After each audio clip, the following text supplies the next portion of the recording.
Yeşil başlı gömer ördek uçar gider göle karşı.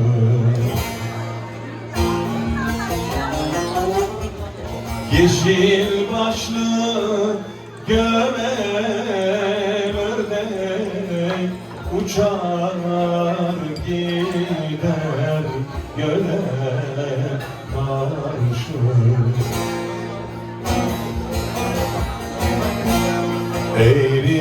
Eğricesi tel tel etmiş açar gider yâre karşı.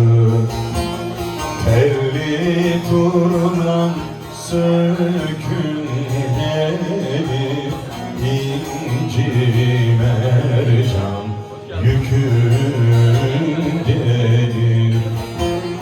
Elvan elvan kokun gelir, yar oturmuş yere karşı. Siz de şimdi evet. Telli turna sökün gelir, İnci mercan yükün gelir.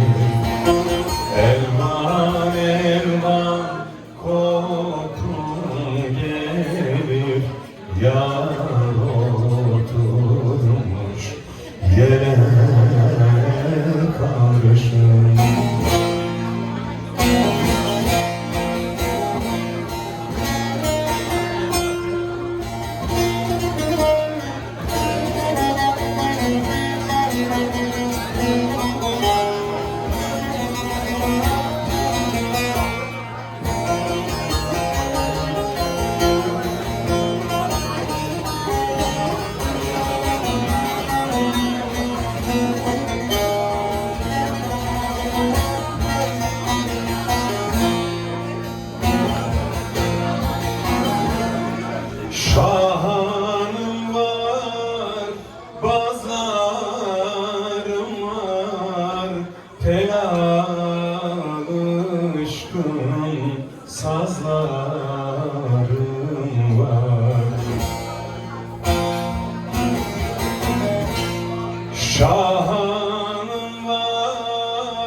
sazlarım var.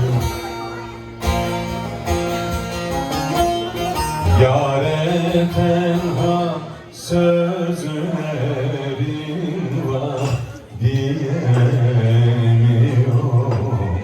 ele karışır.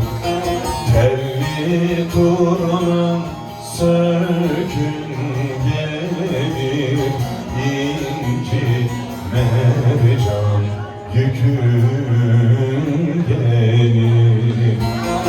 Elvan elvan kokun gelir, yar oturmuş yere